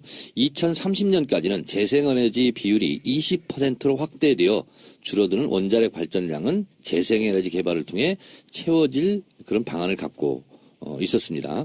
그래서 원전 제로 시대는 약 60년의 시간이 소요되고요. 가동 원전을 2017년 24기에서 2030년 16기, 2040년 12기로 줄이고 2019년 비로소 원전 제로가 된다. 이런 장기적인 플랜을 갖고 있었습니다. 2079년이죠. 그렇습니다. 마지막에. 2079년. 네. 근데 이것이 진짜 차질이 좀 빚어진 것은 어쩔 수 없는 것 같습니다. 그래서 신고리 5, 6호기 이 부분이 이제 건설이 중단될 수밖에 없는 이런 상태입니다. 신고리 5, 6기가 왜 이렇게 심각했냐면 2016년 9월 12일 경주 지진 이후 600여 차례가 넘는 지진 등이 일어났습니다. 이게 상당히 좀 위험한 거죠. 그리고 방사성 폐기물, 환경비용, 사고위험 비용, 갈등 비용 등 사회적 비용을 감안하면 원자력의 경제적 비용은 늘어날 가능성이 더 훨씬 크다는 거죠. 그리고 앞으로 대체 에너지가 개발되고 했기 때문에 무공해 안전한 그런 재생에너지, 신대체 에너지로 앞으로 에너지 충당을 하겠다. 이렇게 이제 발표를 한 거죠. 근데 그것이 이제 계획에 수정을 이제 가할 수밖에 없는 그런 상황이 됐다. 이렇게 되고요.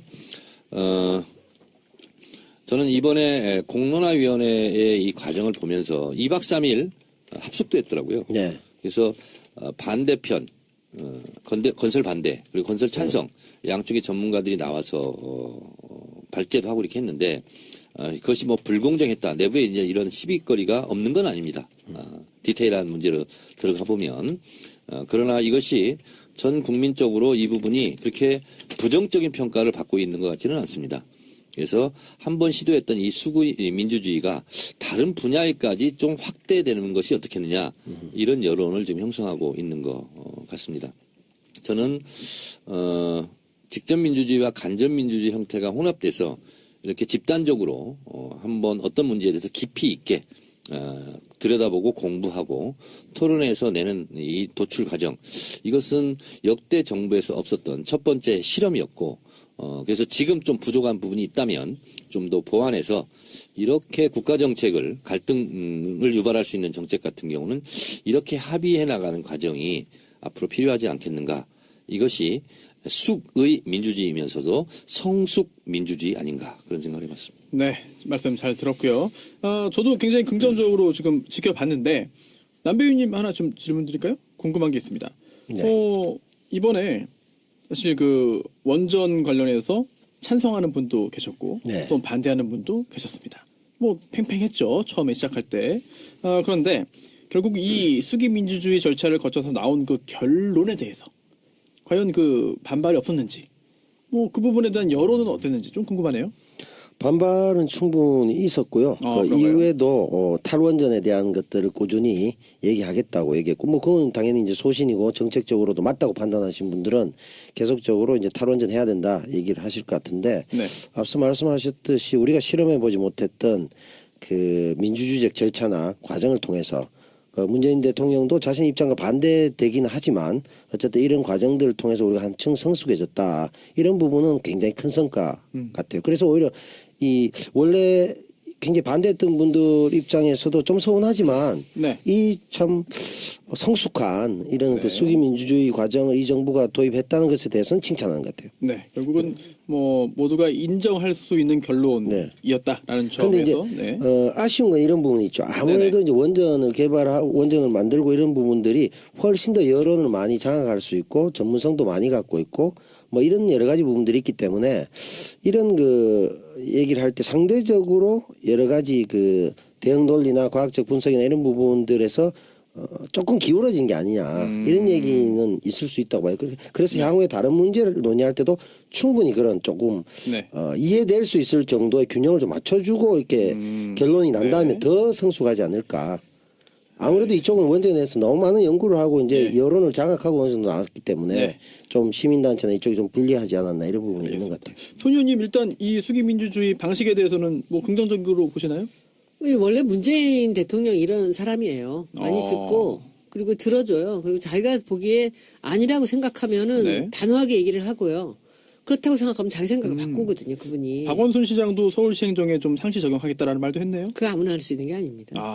누가 이거를 또 추진하고 누가 이끌어 나가냐에 따라서 이게 저는 다를 수 있다. 사실 이번에 이 탈원전으로 이 일을 시작할 때 저는 우리 때가 문재인 대통령이 원래부터 아주 오래 전부터 이 사람은 원전은 아니다. 이걸 인간이 원전으로부터 벗어나야 된다라는 아주 추천하신 분이거든요. 근데 만약에 제가 이쪽에 관련됐다면은 어떤 수를 써서라도 저는 메르켈 같이 그냥 전면 지금부터 아무것도 안 만들고 하나씩 없애가 나가는 걸 했을 거예요. 그리고 그랬을 텐데 문재인 대통령도 그런 생각을 갖고 있는 분인데 근데 지금 이제 반대하는 사람이 너무 많잖아요. 근데 반대하는 사람 중에는 뭐 전기가 모자란다 뭐 이런 얘기들도 있지만 사실은 이 원전이라는 게 그 산업에 굉장히 여러 이 이익단체들이 있다는 거죠. 관련되는 하여튼 그쪽에 뭐 전도하는 분들이 많은데 뭐 비리도 많고요. 네. 근데 이제 이것이 없어졌을 때는 뭐 많은 사람들이 손을 놓게 되는 부분들이 있으니까 더 이제 자유한국당 같은 데서는 그쪽 사람들이 또 그쪽으로 많이 붙어 있고 그런데 저는 이 상황에서 문 대통령이 여기서 딱 접었을 때 저는 이거 너무 잘하는구나 하고 생각했던 게 다음번엔 더 강하게 못하게 할 거거든요. 그리고 이번에 이 수기민주주의의 결과는 다음번에 사람들한테 마음을 굉장히 많이 돌릴 거라고 저는 생각합니다. 이게 굉장히 재미난 게 신영복 선생님 있잖아요. 네. 돌아가신 우리 이제 2주기 가까우네요. 신영복 선생님이 감옥에서 나와서 결혼을 해요. 나이 40이 넘어서 아들을 하나 낳아. 근데 그 아들이 뭐 굉장히 공부도 잘하고 책도 많이 보내었는데 얘가 이제 뒤늦게 지금 나이 어리죠 아주. 얘가 사회계열 서울대를 들어갔어요. 네. 수시로 들어갔는데 1년도 안 다니고 학교를 그만두고 다시 시험을 봐서 원자력공학과를 간 거예요. 그래서 왜 거길 갔냐 했더니 자기가 사회계열 다니다가 자기 뜻이 다른 원전에다 둔 거예요. 그래서 얘가 가면서 뭐라 그랬냐면 원전을 해체하는 사람이 있어야 된다. 이 기술자가 있어야 돼서 그쪽으로 갔어요. 지금 이제 박사과정이 있어요. 근데 진짜 신영복 아들답죠. 대단하네요. 네, 그러니까 사회계열을 들어갔다가 이 원전 사고가 나고 막 이러는 걸 보면서 내가 원자력공학과 가서 이걸 해체하는 기술자가 되겠다라고 갔어요. 무서운 놈이지 가만 보면. 근데 큰 돈도 벌고 가네요. 그러니까 네. 그래서 저는 이 문재인 대통령이라는 사람이 이 할 만한 일이에요. 그리고 이 숙이라는 거에 숙자가 읽는다는 거잖아. 먹을 때가 돼서 떨어지는 거거든요. 네. 그렇죠. 그러니까 그리고 의자가 이 의로울 의자 앞에다가 말씀 언변이 붙으면 국회의원들 의잖아요. 토론하는 사람들이거든.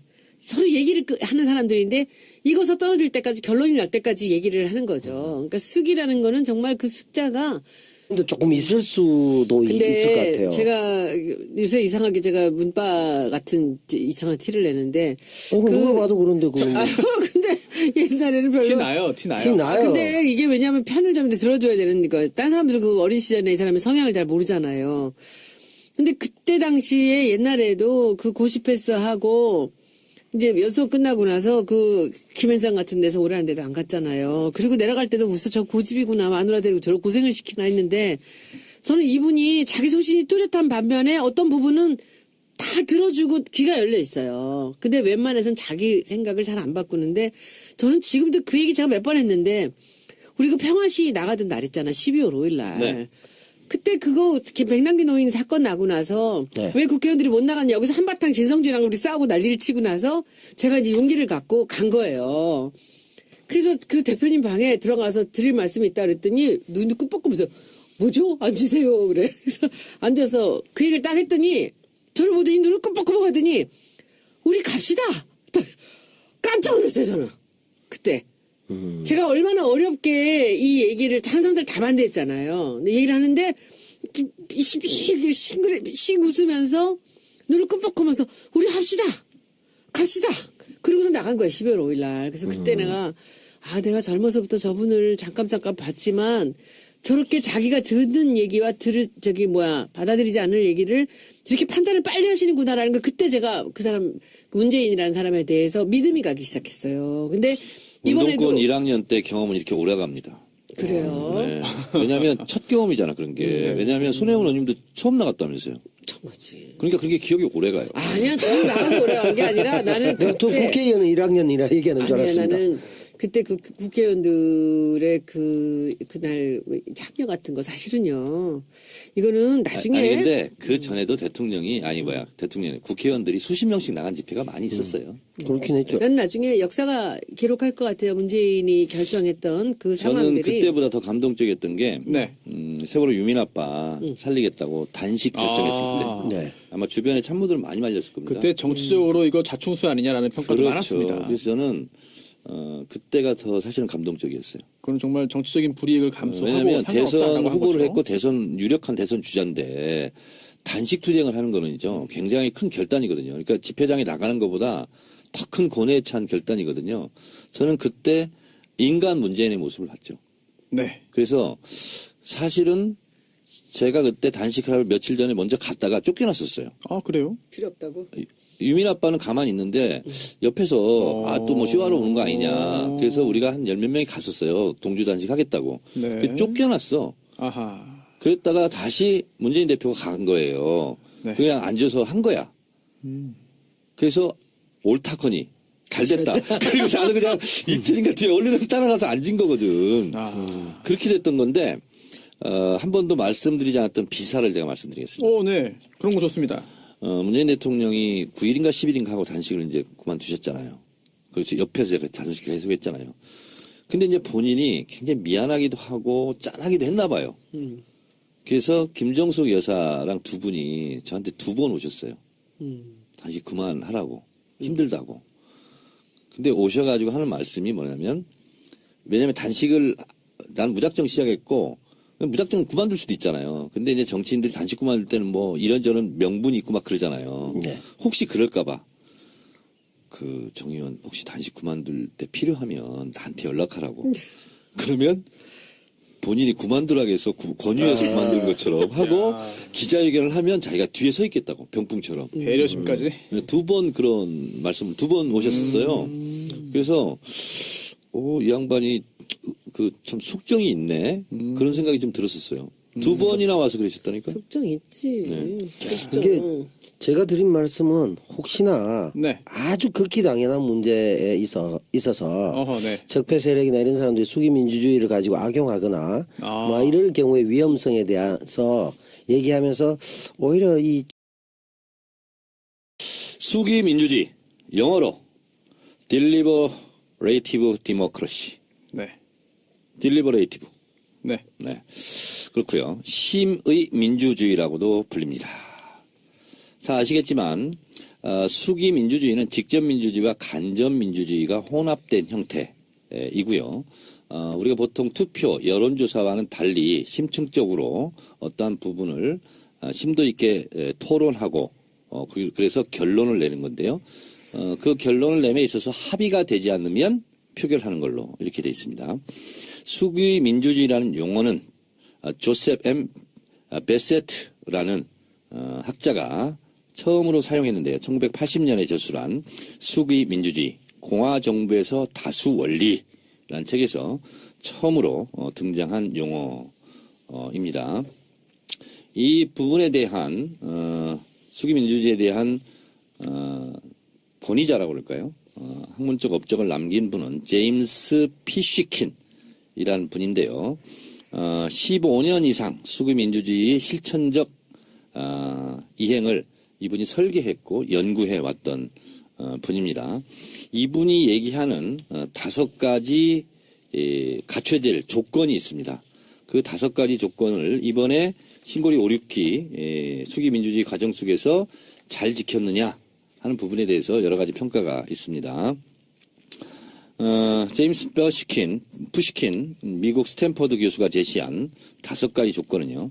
정보의 충실성, 주장의 균형성, 참여자의 다양성, 토론의 평등성, 주장의 설득력 등을 가지고 이 수기민주주의 이 과정이 잘 됐느냐 못 됐느냐 이렇게 평가를 합니다. 잘 아시겠지만 신고리 5, 6호기 공론화 추진위원회에서 채택한 방식이 수기민주주의인데요. 네. 19% 차이로 신고리 5, 6기는 건설을 중단하는 걸로 이렇게 결론을 내렸습니다. 19% 포인트 차로 그렇게 됐습니다.